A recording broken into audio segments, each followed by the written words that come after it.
శాంతరాయతిమిరోపశాంతయే శాంతపావనమచింత్య వైభవం తం నరం వపుషి కుంజరం ముఖే మన్మహే కిమపి తుందిలం మహః శరణం కరవాణి శర్మదం తే చరణం వాణి చరాచరోపజీవ్యం కరుణామసృణైః కటాక్షపాతైః కురు మాం అంబ కృతార్థసార్థవాహం శారదా శారదాంభోజవదనా వదనాంబుజే సర్వదా సర్వదాస్మాకం సన్నిధి సన్నిధిం క్రియాత్ విమలపటీ కమలకుటీ పుస్తకరుద్రాక్షసస్తహస్తపుటీ కామాక్షి పక్ష్మలాక్షి కలిత విపంచీ విభాసి వైరించి వాగర్థావివ సంపృక్తౌ వాగర్థ ప్రతిపత్తయే జగతః పితరౌ వందే పార్వతీ పరమేశ్వరౌ నారాయణ సమారంభాం వ్యాసశంకరమధ్యమాం అస్మదాచార్యపర్యంతాం వందే గురుపరంపరాం. నమో మహద్భ్యో ఋషిభ్యో గురుభ్యో నమః. త్రయస్త్రింశత్కోటిదేవతా సహిత గంగాన్నపూర్ణాంబికా విశాలాక్షి సమేత శ్రీ కాశీ విశ్వేశ్వర మహాజ్యోతిర్లింగస్వామినే నమో నమః. కాశీమాతకు నమస్కరిస్తూ కాశీక్షేత్రంలో ఉన్న సమస్త దేవీ దేవతలకు, యోగులకు, మహర్షులకు, మహాత్ములకు అంజలిస్తూ ఈసారి ఎంచుకున్న అంశం శివభక్తుల చరిత్ర. శివభక్తుల చరిత్ర అంటే ఎన్నో చెప్పుకోవచ్చు. అనేక మంది శివభక్తులు ఉన్నారు. కానీ 63 శివభక్తులకు మన నాయనార్లు అని ఒక మాట అంటున్నాం. అంటే 63 శివభక్తులకు సంబంధించి ఒక గ్రంథం ఉంది. ఆ గ్రంథం ఆధారంగా ఈ నాయనార్లు అనే పేర్లు చెప్పబడుతున్నాయి. ఆ గ్రంథం పేరు పెరియ పురాణం అని చెప్పబడుతున్న గ్రంథం. అందులో మొత్తం 63 చరిత్రలు. మన నాయనార్లను మనం అంటాం, కానీ ద నాయన్మార్లు అంటే ద్రవిడ భాషలో ద నాయన్మార్లు అని అంటారు. ఇక్కడ మొత్తం 63 చరిత్రలు ఆయన గ్రంథంగా రాశాడు. అది తమిళనాట మహాభక్తితో శివభక్తులందరూ పారాయణ చేసుకుంటారు. అంత విశేషమైన గ్రంథం అది. అందులో 63 చరిత్ర ఉంది. అయితే 63 చరిత్ర రచించిన ఆయన పేరు సెక్కిళార్. ఈ సెక్కిళార్ అనే ఆయన ఈ నాయన్మార్ల చరిత్రను రచించాడు. దాని పేరు పెరియ పురాణం అంటున్నాం. కానీ ఆయన పెట్టిన పేరు మాత్రం తిరుత్తొండర్ పురాణం అని పెట్టాడు. ఆయన పెట్టిన పేరు తిరుత్తొండర్ పురాణం. తొండర్ అంటే దాసుడు, భక్తుడు అని అర్థం. తిరు అంటే పవిత్రమైన, పుణ్యమైన అని అర్థం. కానీ తిరుత్తొండర్ పురాణం అంటే పవిత్రమైన భక్తుల చరిత్ర. భక్తులు అంటే శివదాసులు. తొండర్ అనే శబ్దానికి దాసుడు అంటే భక్తుని మించిన దాసుడు ఉంటాడు. శివదాసులు వాళ్ళు. ఆ మాట అంటే చాలా వాళ్ళకి. దాస అనే శబ్దానికి అర్థం ఏమిటి అంటే అహంకారం విడిచిపెట్టిన వాడే దాసుడు. ఇదొక్కడు గుర్తుపెట్టుకుంటే చాలు. భక్తి అహంకారం కలిసి ఉండవు. అహంకారం పోతేనే భక్తి అనిపించుకుంటుంది. కనుక దాసుడికి ఎప్పుడు అహంకారం ఉండదు. మనం గమనించినట్లయితే దాసుడు యజమాని ఏం చెప్తే చేస్తాడే తప్ప అహంకరించడానికి అసలు లేదు. అహంకారం అణగితే కానీ దాసత్వం రాదు కదా. కనుకనే దాసుడు అంటే శివుడికి ప్రత్యేకంగా ఏం పని చేయాలి? అహంకారం వదిలి శివుడిని ఆశ్రయించేవాడే దాసుడు అవుతాడు. భక్తికి మరొక నిర్వచనం చెప్తారు. ఏంటంటే తనదైన సంకల్పము, తనదైన కోరిక, తనదైన కర్తవ్యం భావం ఉండదు భక్తుడికి. సంకల్పాలన్నీ ఈశ్వరుడివే, తనదని ఏమీ ఉండదు. అలాగే రేపు ఇచ్చేస్తాను, ఎల్లుండి ఇచ్చేస్తాను, రేపు ఏమైపోతుందో, ఎల్లుండి ఏమవుతుందో సంకల్పాలు కూడా భక్తుడికి ఉండవు. అది తెలుసుకోవాల్సినది. అది ఉత్తమ భక్తి. ఇంకా వాడికి ఇంకేం లేదు. ఎప్పుడైతే రెండు వదిలేస్తామో అనుష్ఠానం హాయిగా జరుగుతుంది. ఏదో మన చేతిలో ఉన్నట్టు ఏవో భావిస్తూ ఆఖరికి మన చెయ్యి దాటిపోతుందేమో అని బెంగపడడం ఉందే, అది అవివేకాలన్నిటికీ మూలం. అది ఇక్కడ. అందుకే ఆ ఈశ్వర శరణాగతి అనేది ఇంత లోతైన అంశం. కానీ భక్తి అనేది చిన్న మాట కాదు. ఆ అచ్చమైన భక్తి మన మనస్సుకు లభిస్తే అదే తొండర్ అనబడే దాసత్వం వస్తుంది. అలాంటి మహనీయులు ఉన్నారు అని చెప్పి రుజువు చేసేటువంటి గ్రంథాలే భక్తుల చరిత్రలు. ఇది చెప్పడం బాగుంది, కానీ అందరికీ సాధ్యమవుతుందా అండి అని కొందరు అంటూ ఉంటారు. అలా సాధ్యం చేసుకున్న వాళ్ళని భక్తులు అంటారు. అలాంటి చరిత్రలు మనం తెలుసుకుంటూ ఉంటే అవి మనకు స్ఫూర్తినిస్తాయి. సాధనా పథంలో ఎలా ఉండాలో చెప్తుంది. ఎందుకంటే మనిషికి సహజంగా మాయా ప్రపంచంతో ముడి ఉంటుంది కనుక జారిపోతూ ఉంటాడు ఎప్పటికప్పుడు. బాగుందామనుకున్నా ఆ జారిపోనీయకుండా పట్టుకోవడానికి భక్తుల చరిత్రలు ఎప్పుడు మననం చేసుకుంటూ ఉండాలి. 2 కారణాలకి. ఒకటి, భక్తుల చరిత్ర తెలుసుకుంటున్నంతసేపు జారిపోకుండా మార్గంలో నిలబడి మనం వెళుతూ ఉంటాం భక్తి మార్గంలో. రెండవది ఏమిటంటే పరమేశ్వరుడికి అత్యంత ప్రీతి భక్తి అంటే, అలాగే భక్తులంటే. భగవంతుడి పేరే భక్తవత్సలుడు అంటారు కదా. భక్తవత్సలుడైన పరమేశ్వరుడికి భక్తుల చరిత్రలు మనం పారాయణ చేస్తుంటే ఆయనకు మహా ఇష్టంగా ఉంటుంది. ఆయన్ని కీర్తించే కంటే భక్తుల్ని కీర్తిస్తే ఆయనకి చాలా ఇష్టం అంటండి. ఎందుకు చెప్పండి? ఆ భక్తుల చేతులు భక్తులు ఆయన్ని కీర్తించింది మనం చెప్పుకుంటాం కనుక మరీ సంతోషం. అలా భక్తులు భగవంతుణ్ణి ఏ విధంగా దర్శించారు, ఏ విధంగా కీర్తించారో చెప్తూ ఉంటే మనకి పాప సంహారం జరుగుతుంది. పరమ పావనం భక్తుల చరిత్రే. భగవంతుడు దాని ద్వారా సంతోషిస్తూ ఉంటాడు. ఇక్కడ మరొకటి గొప్పతనం ఏంటంటే, మీరు సూర్యకాంతిలో వెళుతూ ఉంటే సూర్యుడు వేడిగా ఉన్నాడు అనుకోండి, వేడే, కానీ అద్దంలో పడిన సూర్యకాంతి మొహం మీద కొడుతూ ఉంటే అది ఇంకా తీవ్రంగా ఉంటుంది. గమనించారో లేదు మీరు ఎప్పుడైనా? మామూలు సూర్యతాపం కంటే అద్దంలో పడిన సూర్యతాపం ఇంకా తీవ్రంగా ఉంటుంది. శివుడు సూర్యుడైతే భక్తులు అద్దం వంటివారు. అలాంటి భక్తుల హృదయంలో ఉన్న శివుడు యొక్క ప్రతిఫలనం మన మీద జరిగితే ఇంకా గొప్పగా శివుడు మనకు తెలియబడతాడు. అలాగే శివభాగవతులకు సంబంధించి అనేక భక్తుల చరిత్రలు శివపురాణంలో ఉన్నాయి, ఇంకా స్కంద పురాణంలో ఉన్నాయి, చాలా పురాణాల్లో ఉన్నాయి. కానీ ఇక్కడ చెప్పబడ్డ భక్తులు వేరు.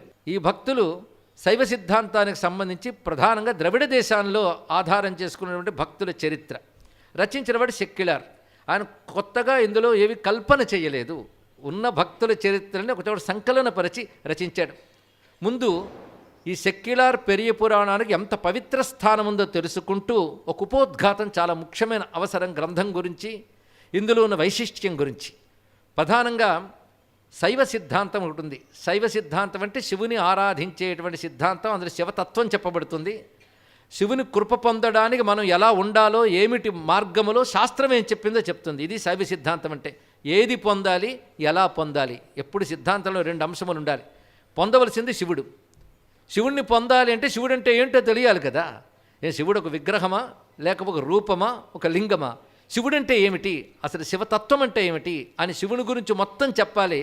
ఇది ఏది పొందాలి అనేది చెప్తుంది. రెండవది ఎలా పొందాలి. ఎలా పొందాలి అంటే ఆ మార్గమే శివధర్మములు అని చెప్తారు. దాన్ని శివధర్మములు. శివధర్మములు అంటే శివభక్తులు ఎలా ప్రవర్తించాలి, ఎలా ఆచారం ఉండాలి, ఎలా ఆలోచన ఉండాలి. ఆచారం ఒక్కటే సరిపోదు, ఆలోచన కూడా ఉండాలి. ఆలోచన ఒక్కటే సరిపోదు, ఆచారం ఉండాలి. కానీ ఏ విధంగా ఆలోచించాలి, ఏ విధంగా ఆశ్రయించాలి, ఏ విధంగా ఆచరించాలి, ఇవన్నీ చెప్పేది శివధర్మములు. ఈ రెండూ కలుపుకుని అంటే శివతత్వము శివధర్మములు కలిపి చెప్పే గ్రంథమే శైవ సిద్ధాంతం. దీనిలో మరికొన్ని ఎన్నో విశేషాలు ఉంటాయి. అందులో మంత్రరహస్యాలు ఉంటాయి. అదేవిధంగా ఆలయాలు అంటే క్షేత్రములు, ఆలయాలు. క్షేత్రం అంటే పవిత్రమైన భూమి, ఆలయం అంటే అందులో నిర్మించిన మందిరాలు.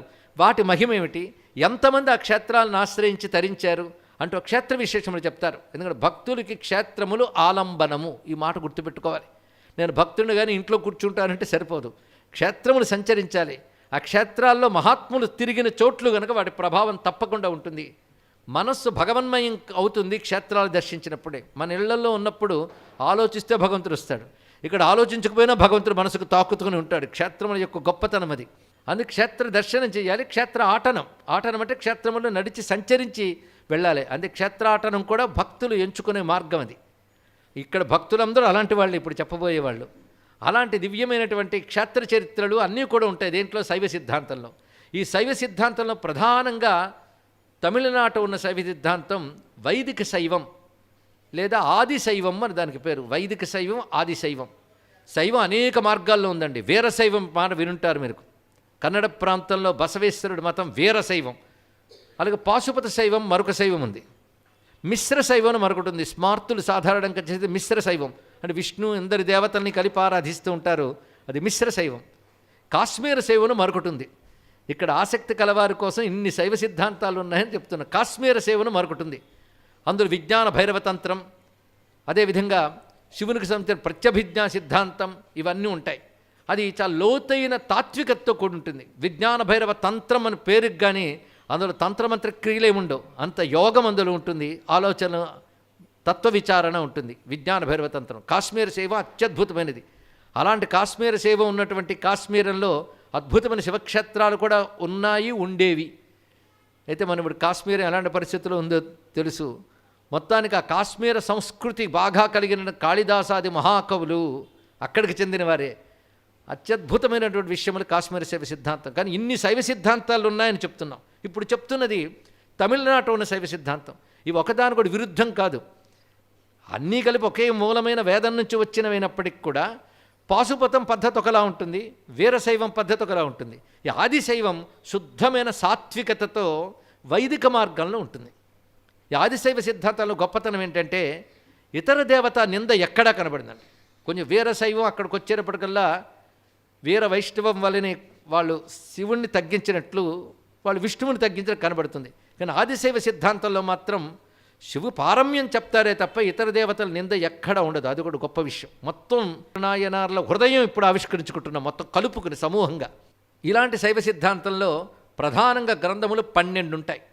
12 తిరుమురై అంటారు. తిరుమురై ఆ భాషలో అంటే మన పద్ధతులు చెప్పాలంటే స్తోత్ర వాంగ్మయం అనుకోవచ్చు. పరమాత్మకు సంబంధించినటువంటి వివిధమైన అంశములు శైవ సిద్ధాంతంలో 12 గ్రంథములుగా విభాగం పడతాయి. అందులో వాటిని మొత్తం 4గా మనం విభాగం చేసుకుంటే అర్థం చేసుకోవడానికి మొదటి 7 అంటే 12లో మొదటి 7 కూడాను 3 రచించినవి. మొదటి 7 అవి తిరుజ్ఞాన సంబంధర్, జ్ఞాన సంబంధుడని ఆయన పేరు తలంచుకుంటే చాలు శివభక్తులు పులకించిపోతారు. ఆయన చాలా చిన్న పిల్లవాడు, శివపుత్రుడని ఆయన గౌరవిస్తారు. అటువంటి వాడు కుమారస్వామితో సమానం అంటారు. అలాంటి తిరుజ్ఞాన సంబంధరు. అలాగే అప్పరే అని జ్ఞాన సంబంధరే ఆ పెద్ద అని పిలిచాడు. చాలా పెద్ద భక్తుడు ఆయన. అసలు పేరు ఆయనకి వేరే ఉన్నది, వాగీశుడని. కానీ అద్భుతమైనటువంటి భక్తుడి ఆ మహానుభావుడు తిరునావక్కరసు అని పేరు ఆయనకి తమిళనాడు ఉన్నది. కానీ జ్ఞాన సంబంధుడు తిరునావక్కరసు, ఆయనకి అప్పరే అని పేరు. ఇక 3వ ఆయన సుందరార్. ఇది చాలా విశేషమైనటువంటి కథ ఈయనది. ఈ ముగ్గురు రచించినది మొదటి 7 భాగాలు. అంటే వీళ్ళు ఒక్కొక్కటి కాదు, ఒక్కొక్క భాగంలో తిరుజ్ఞాన సంబంధం రచించిన 10 బోలుడు ఉంటాయి. అదేవిధంగా అప్పర్ రచించినవి, సుందరార్ రచించినవి అన్నీ కలిపి 7 సంపుటాలు. ఈ 7 సంపుటాల్లో వందలాది 10 ఉంటాయండి, సామాన్యమైంది కాదు. ఈ 3ని కలిపి తేవారం అంటారు ఇక్కడ. అంటే ఇప్పుడు 12లో ఎన్ని చెప్పు మనం 12 తిరుమరైల్లో మొదటి 7 వాటిని తెలియజేస్తూ ఉంటాయి. తేవారం అని పేరు. ఇవి తమిళ శైవ సిద్ధాంతాలు అందరికీ తెలుసు. సాధారణంగా తమిళ సాహిత్యంలో కూడా వీటికి స్థానం ఉంది బాగా. అయితే దీనికి ఒక చిన్న విశేషం ఏంటంటే ఏనాటి వాళ్ళు ఈ జ్ఞాన సంబంధుడు వాళ్ళు రచనలు చేసేరని కొందరు చెప్పారే తప్ప వాళ్ళ రచనలు ఎక్కడ దొరకలేదు ఒకప్పుడు.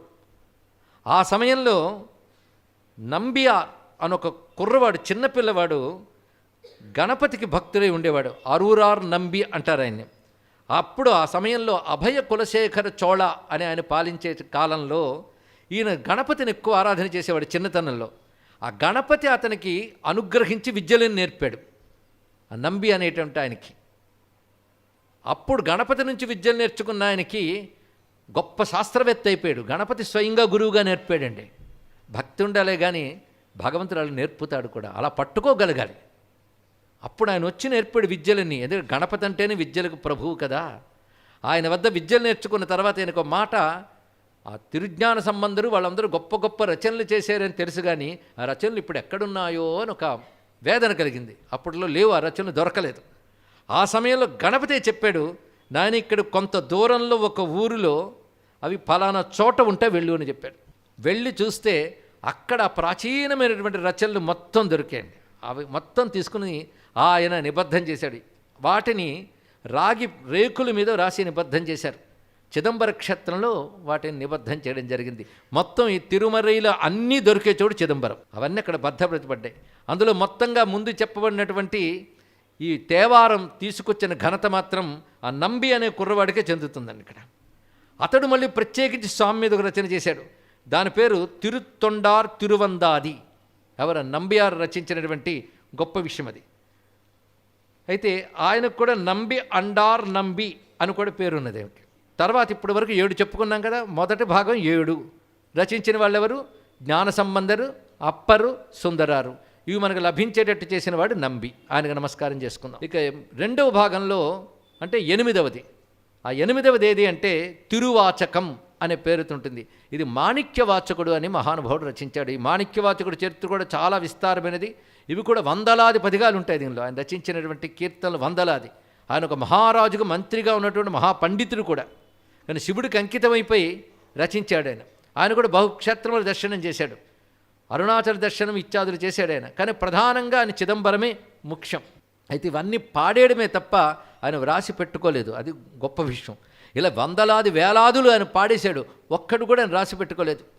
ఒకసారి ఆయన చిదంబరంలో కూర్చొని స్వామిని గానం చేసుకుంటూ ఉంటే ఒక పెద్ద ఆయన అక్కడికి వచ్చాడు. మీరు చాలా పాటలు పాడారు, అవి విన్నవాళ్ళు చాలామంది పాడుకుంటున్నారు ఇప్పటికీ. ఆ పాటలన్నీ ఒక దగ్గరికి తీసుకొస్తే బాగుంటుంది, మీరు చెప్తారా అని అడిగారు. నేను ఎప్పుడు పుస్తకం మీద పెట్టలేదు, ఒకవేళ గుర్తుంటే చెప్తాను అని కళ్ళు మూసుకోగానే ఒక్కొక్కటి మళ్ళీ గుర్తుకొచ్చాను పాడినవన్నీ. ఇంకా గానం చేయడం మొదలెట్టాడు కళ్ళు మూసుకుని. మొత్తం కళ్ళు తెరిచేటప్పటికల్లా ఎదురుగా ఆయన లేడు. ఆశ్చర్యపోయాడు. ఓహో, వచ్చి వెళ్ళిపోయాడేమో ఆయన అనుకున్నాడు. తీరా చూస్తే గుడిలోంచి అర్చకులు వచ్చి ఈయన వద్దకు వచ్చి, ఇక్కడ ఏదో ఒక గ్రంథం దొరికిందండి లోపల, ఇవేంటో మీరు చూస్తారా అంటే, అంతవరకు తాను పాడినవన్నీ అందులో ఉన్నాయి ఆ పుస్తకంలో. అంటే భక్తుడి చేత పాడించి పుస్తకంగా వ్రాసుకున్నవాడు సాక్షాత్ చిదంబరేశ్వరుడే. అంతేకాదు, అదంతా అయ్యాక చివరి సంతకం పెట్టేట ఆయన, తిరుచిట్రాంబళం అని సంతకం పెట్టాడు. అలా భద్రపరచబడింది తిరువాచకం. మొత్తానికి స్వామి ఈ పుస్తకం ఏమిటి, దీని అర్థం ఏమిటి అని అడిగేట. మౌనం వహించాడు ఆయన. జరిగిన లీల అర్థమైపోయి తిన్నగా అర్చకులతో పాటు వెళ్ళి ఆ కనక సభ ముందు నిలబడి ఆ చిత్సభలో ఉన్న శివుణ్ణి చూపించి వీటి అర్థం అదే అని చెప్పాడు. అనడం ఆలస్యం మాణిక్యవాచకుడు స్వామి యొక్క పాదంలో లయమైపోయాడు అందరూ చూస్తూ ఉండగా. ఇది జరిగిన గొప్ప విషయం. అలాంటి మాణిక్యవాచకుడు రచించినటువంటిది తిరువాచకం. అందులో ఇవన్నీ ఉంటాయి. ఇందాక చెప్పినటువంటి తిరువెంబావై కూడా అందులో వస్తుంది. ఆయన రచించిన మొత్తం రచనలన్నీ తిరువాచకలు ఉంటాయి. ఇది 8వది, మొదటి 7 కాక. 9వది అందరూ కలిసిన కొంతమంది అనేక మంది భక్తులు కలిపి రచించినటువంటిది. ఇది మిశ్రమం, సమ్మేళనం, అందరూ కలిపి రచించినటువంటిది. దీని పేరు తిరు ఇసైప్ప అంటారు. ఇసై అంటే సంగీతం అనే అర్థం తమిళంలో. తిరు ఇసైప్ప అని ఇది 9వ భాగం. ఇది కూడా అనేక రచనలతో ఉంటుంది. ఇక 10వది తిరుమందిరం, తిరుమంత్రం అని కూడా అంటారు. ఇది రచించింది తిరుమూలనాథుడు. చాలా పేరు తరచుకుంటే ధన్యులమైపోతుంది, అంత మహాయోగి. ఆ తిరుమూలనాథుడి చరిత్ర కూడా నాయన్మార్లో వస్తుంది, అది వేరే విషయం. కానీ ఆ మహానుభావుడు రచించి తిరుమందిరం అనే గ్రంథం. ఇది చాలా జ్ఞానము, యోగము, ఉపాసన కలిసి ఉంటుంది ఈ గ్రంథంలో. ఇప్పుడు 11వది వచ్చాం. మళ్ళీ ఒక్కసారి జ్ఞాపకం కోసం చెప్తున్నాం. మొదటి 7 ముగ్గురు రచించినవి, 8వది ఒక్కడిది మాణిక్యవాచకుడిది. అలాగే 9వది తిరువెస్యప్ప అని అనేక మంది కలిపినది. 10వది తిరుమూలర్ రచించిన తిరుమందిరం. 11వది శక్కిలార్ రచించినటువంటి పెరియ పురాణం. ఇప్పుడు ఆ స్థానం మొత్తం తిరుమరైల్లో చివరి భాగం ఏది ఉందో అది రచించింది ఈయన. దీనికి తిరుత్తొండర్ పురాణం అని పేరు చెప్పుకున్నాం. మొత్తం ఇప్పుడు చెప్పినటువంటి 12 కలుపుకుని మనం చూసుకున్నట్లయితే ఇవి 20,000 వెర్సెస్ ఉన్నాయండి. 20,000 మన వెర్స్ అంటాం, పద్యములు అనుకోవచ్చు ఇక్కడ. ఇప్పుడు 12వది అంటే 12వది పైకే చెప్పచ్చు, కానీ నంబి అండార్ నంబి ఇందాక చెప్పుకున్నాం, ఆయనది కూడా ఇందులో భాగం. మొత్తం 12 అయ్యే. చివరిది మాత్రం సెక్యులార్దే వస్తుంది ఇక్కడ. అంటే సెక్యులార్ రచించిన పెరియ పురాణంలో చిత్రం ఏంటంటే పైన చెప్పిన వాళ్ళ పేర్లు కూడా ఉన్నాయి. జ్ఞాన సంబంధుడి చరిత్ర, అప్పర్ చరిత్ర, సుందరార్ చరిత్ర ఉంటుంది. మాణిక్యవాచకుడి చరిత్ర ఆయన రచించలేదు దీంట్లో, మిగిలిన వాళ్ళ చరిత్రలు మాత్రం పెట్టారు. ఇది అద్భుతమైనటువంటి గ్రంథం. ఇందులో పైన చెప్పిన మహానుభావుల కథలు ఉండడమే కాకుండా ఇంకా ఎందరు కథలు ఇందులో ఉంటాయి. మొత్తానికి ఇలా వచ్చినటువంటి గొప్ప గ్రంథం. అయితే నంబి అండారు నంబి రచించింది కూడా 89 భాగాలు ఉంటాయి. ఒక్కొక్క దానిలో 8 పాదములతో రచన ఉంటుంది. ఇక్కడ ఇంత విస్తారమైన తిరుమరై అనే వాంగ్మయంలో సెక్యులార్ రచించిన పెరియ పురాణం ఒక భాగము. అయితే పెరియ పురాణం అని ఆయన పెట్టలేదు పేరు, ఆయన పెట్టినది తిరుత్తొండర్ పురాణం అని చెప్పుకున్నాం. కానీ పెరియ అని ఎందుకన్నారు? పెరియ అంటే పెద్ద అని అర్థం. పెరియ పురాణం అంటే పెద్ద పురాణం. పెద్ద పురాణం ఏంటండి? ఇందులో మొత్తం స్టాంజెస్ ఎన్ని అంటే పద్యాలు 4286. ఇదేం పెద్ద అనడానికి లేదు. అమ స్కంద పురాణం 1,00,000 శ్లోకాలు, అవి కదా పెద్ద. మరి దీన్ని పెద్దని ఎందుకన్నారు అంటే చిత్రం ఏంటంటే ఈయన ఒక్కొక్క భక్తుడి కథని ఒక్కొక్క పురాణంగా చెప్పాడు మహానుభావుడు. ఒక్కొక్క భక్తుడి కదే ఒక పురాణము అని ఉద్దేశం ఆయనది. అది పెరియ పురాణము లోక వ్యవహారం. ఆయన పురాణం అనే పేరు పెట్టాడు, తొండర్ పురాణం. ఒక్కొక్క దాసుడి కథ ఒక్కొక్క పురాణమే అన్నాడు ఇక్కడ. పురాణం పెద్దది అని ఎందుకన్నారంటే క్వాంటిటీ కాదు, అందులో క్వాలిటీ. వాసిలో చాలా పెద్దది. ఒక్కొక్క కథ చాలదు బ్రతుకు మార్చడానికి. అందుకే ఒక్కొక్క భక్తుడి కథ ఒక్కొక్క పురాణం. పురాణం అనే మాటకి పురాగాథ పురాణం. పురాగాథ అంటే ఎప్పుడో జరిగిన కథను పురాణం అంటారు. ఎప్పుడో జరిగింది కదా ఇప్పుడు అవసరమా అంటే పురాపినవం పురాణం అన్నారు. పాతదైనా ఎప్పటికప్పుడు కొత్తదే గనక పురాణం. పురాణ శబ్దానికి 2 అర్థములు. పాత కథలు గనక పురాణము, పాతదైనా నిత్యనూతనం గనక పురాణం. ఎందుకంటే అందులో శివుడు పాతవాడా, భక్తి పాతదా, భక్తి మార్గం పాతదా? ఎప్పటికప్పుడు మనకు అవసరమైనదే కదా. అందుకే సనాతనమైన గాథల్ని పురాణం అని కూడా వ్యవహరించడం అనేది. పురాణం అనేది మన వైదిక సంప్రదాయంలో గొప్ప శబ్దం అది. అందుకే పురాణం అనే పేరు కూడా దీన్ని వ్యవహరిస్తున్నారు. అయితే ఇది వేదాన్ని గౌరవించే గ్రంథం, వేద ప్రామాణ్యాన్ని చెప్తుంది. ఇది రచించినటువంటి మహానుభావుడు గురించి సెక్యులర్ చరిత్ర కూడా మనం ఒక్కసారి చెప్పుకుంటే, ఆయన వెల్లలార్ అనేటువంటి ఒక రైతు తెగకి చెందినవాడైన. ఇది ఒకటి గుర్తుపెట్టుకోవాలి. అంటే మనం భక్తుల గాథలు ఇవన్నీ చూస్తుంటే వర్ణ వివక్షలు లేవు అక్కడ. ఆ మహానుభావుడు వెల్లలార్ అనే తెగకి చెందినవాడు. 11వ శతాబ్దం తొలి భాగానికి చెందినవాడైన. ఆ శతాబ్దపు రచన ఇది. ఆయన చెన్నైకి దగ్గరలో, ఇది ఆంధ్రదేశానికి చెన్నైకి మధ్యలో వస్తుంది, కుండ్రత్తూర్ అని కూరుంటుంది, అక్కడ పుట్టాడు ఆయన. ఈయనకు అసలు పేరు అరుల్ మొళిదేవ్, అరుల్ మొళిదేవ ఇది ఆయన పేరు. కానీ రైతు కుటుంబానికి చెందినవాడు కనుక సెక్యులర్. సెక్యులర్ అంటే నాగల పట్టి, ఆవు కాడి పట్టి దున్నేవాడని అర్థం వస్తుంది. అందుక రైతుగా ఆయనకున్నటువంటి పేరు అది. కానీ గొప్ప సంపన్నుడైనటువంటి వాడు ఆయన. ఆ రోజుల్లో అనపాయ చోళుడు అనేవాడు పాలన చేసేవాడు. అనపాయ చోళుడు ఆస్థానంలో ప్రధానమంత్రిగా ఉండేవాడంటే ఆయన పాండిత్యం ఎంత గొప్పదో చూడండి, అంత జ్ఞాని కూడా. ఆ సమయంలో అవైదిక మతాల దాడి బాగా ఉండేది. ఇది 11వ శతాబ్ద కాలంలో అవైదిక మతాల దాడి సనాతన ధర్మం మీద బాగా ఉంది. అది ఎక్కడెక్కడ ఉత్తరాదిలో పుట్టినప్పటికి కూడా దక్షిణాభరం వరకు వ్యాపించిపోయి, వాటి పేర్లు ఏమిటి అంటే పేర్లు ప్రస్తుతం అవసరం లేదు. కానీ అవైదిక మతములు రెండు బాగా వ్యాపించిపోయి సనాతన ధర్మంలో ఉన్న యజ్ఞయాగాదులను నిరసించడం, అలాగే శివ విష్ణు మొదలైన దేవతల్ని హేళన చేయడం, అసలు విగ్రహారాధనలు తప్పని చెప్పడం, ఆలయాల మీద అగౌరవపరచడం, ఇవన్నీ జరగడంతో వాటి ప్రభావం వచ్చింది. అప్పుడున్న కొందరు పాలకులు వాటికి ఆకర్షితులయ్యారు. పాలకుడు కానీ దుష్టమతానికి ఆకర్షితులైపోతే ప్రజలందరినీ పాడు చేస్తాడు. అది మనకు కూడా రుజువు అయ్యింది కొంతకాలం. అతను ఆకర్షితులవ్వడంతో మొత్తం ప్రజల్లో సనాతన ధర్మం మీద గౌరవం సన్నగిల్లింది. కానీ అదేమిటో కానీ మనకి కొన్ని వేల ఏళ్లుగా ఇలాంటివి జరుగుతూ ఉన్నా ఎప్పటికప్పుడు పరమేశ్వరుడు అనుగ్రహం వలన, మహర్షుల దయ వల్ల ఎవరో మహానుభావులు వచ్చి మళ్ళీ దీన్ని పునరుజ్జీవనం చేయడం మనం చూస్తూనే ఉన్నాం. ఆనాడు ఎప్పుడు ఆదిశంకర భగవత్పాదులు వారు, ఇందులో చెప్పిన జ్ఞాన సంబంధుడు వాళ్ళు శంకర భగవత్పాదుల కంటే పూర్వీకులు వాళ్ళు మాత్రం. ఇప్పుడు సెక్యులర్ అయితే మనం చెప్పుకుంటున్నాం 11వ శతాబ్దం వాడని. అంతకు పూర్వమే జ్ఞాన సంబంధుడు వాళ్ళు, ఆయనకు పూర్వమే అక్కడ ఉన్నటువంటి ఆ రెండు మతాలని కూడా ఖండన చేసి ఆదిశైవ సిద్ధాంతాన్ని ప్రతిష్ఠ చేశారు. వారి తపశ్శక్తి ప్రభావం ఎంతదంటే అసలు ఈ వైదిక సిద్ధాంతం సత్యమేనా అని అప్పుడు పాలకులు సందేహం కలిగిన దుస్థితికి వెళ్ళినప్పుడు ఈ మహానుభావుల యొక్క మహిమ కూడా కేవలం పాటలు పాడి రచనలు చేయడమే కాదు, వాడు మహాభక్త యోగులు అవ్వడంతో శివుడు వాళ్ళ ద్వారా తన మహిమ చూపించాడు.